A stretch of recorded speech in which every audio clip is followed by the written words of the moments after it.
Shalom, salam sejahtera untuk kita semua. Salam guru penggerak, tergerak, bergerak, menggerakkan. Ibu dan Bapak yang saya kasihi, kali ini saya akan menyampaikan koneksi antar materi, kesimpulan dan refleksi modul 1.1 sehubungan dengan pemikiran Ki Hajar Dewantara. Setelah saya mempelajari modul 1, maka hal-hal yang dapat saya simpulkan dari pemikiran Ki Hajar Dewantara, yaitu bahwa pendidikan itu harus berpihak kepada anak. Maksud dari pendidikan yang berpihak kepada anak adalah pendidikan yang menuntun sesuai dengan kodrat keadaannya. Kodrat keadaan itu berkaitan dengan kodrat alam dan kodrat zaman, yang mana bahwa anak-anak harusnya dididik sesuai dengan alam di mana mereka berada agar mereka lebih mencintai budayanya sendiri. Sedangkan kodrat zaman, yaitu anak harus dididik sesuai dengan perkembangan zaman di mana anak itu berada agar ia dapat merasakan dunianya sendiri. Seperti saat ini, anak-anak sudah terbiasa dengan penggunaan teknologi dalam kehidupan sehari-hari mereka. Jadi, pembelajaran akan lebih menarik bila proses pembelajaran menggunakan teknologi. Yang tak kalah penting, yaitu pendidik harus memahami tentang trilogi pendidikan menurut Ki Hajar Dewantara, yaitu Ingarso Sung Tulodo di depan memberi contoh atau teladan, Ingmadia Mangun Karso di tengah memberi semangat, dan Tutwuri Handayani di belakang memberi dorongan atau motivasi.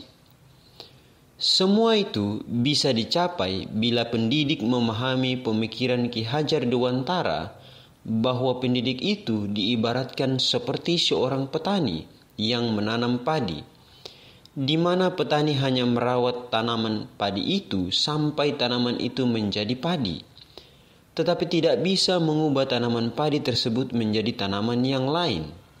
Artinya, pendidik memiliki tanggung jawab untuk menebalkan bakat dan minat yang sudah ada pada anak.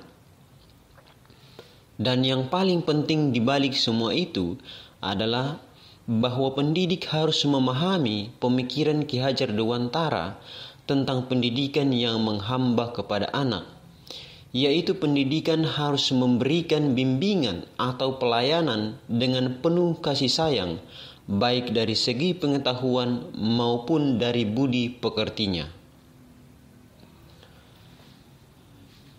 Yang saya percaya tentang murid dalam pembelajaran di kelas sebelum saya mempelajari modul 1.1 adalah saya percaya bahwa murid itu memiliki bakat dan minat masing-masing yang sudah dibawa sejak lahir.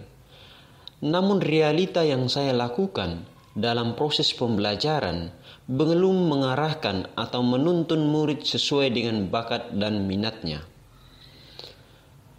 Karena rendahnya minat belajar murid, sehingga saya cenderung mendominasi proses pembelajaran dalam mengerjakan soal-soal.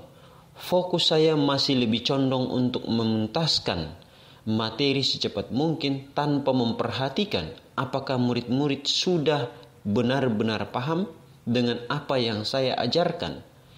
Sehingga seringkali ketika dilakukan evaluasi, maka hasilnya banyak yang tidak mencapai KKM. Dan hal ini membuat saya sempat berpikir bahwa sepertinya saya tidak cocok menjadi guru.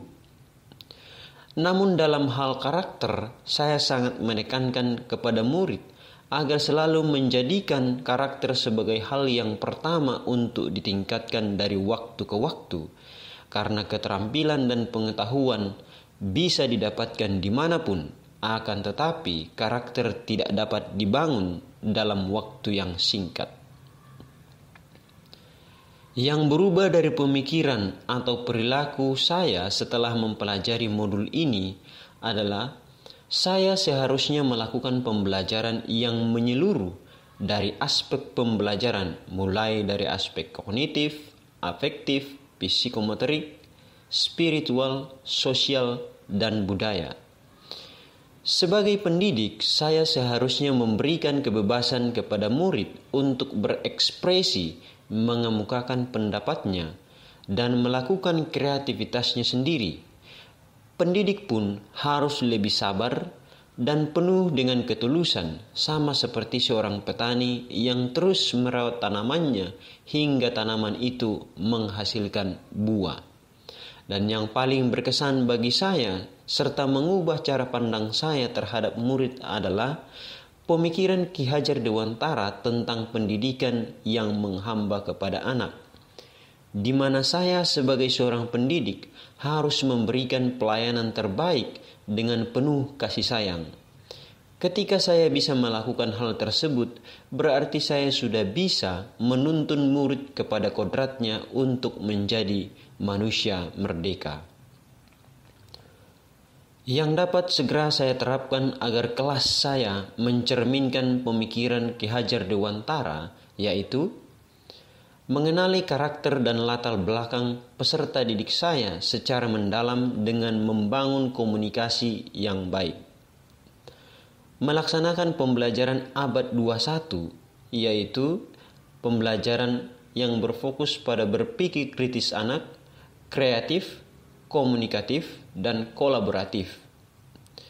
Melaksanakan pembelajaran yang menuntun murid sesuai dengan kodrat alam dan kodrat zamannya agar dapat memerdekakan murid. Dan yang terakhir, merancang pembelajaran yang interaktif dan menyenangkan dengan menjadikan murid sebagai pusatnya. Demikianlah pemaparan koneksi antar materi, kesimpulan dan refleksi modul 1.1 sehubungan dengan filosofis pendidikan menurut Ki Hajar Dewantara. Jadilah pembawa perubahan pendidikan untuk Indonesia Jaya. Salam guru penggerak, tergerak, bergerak, menggerakkan.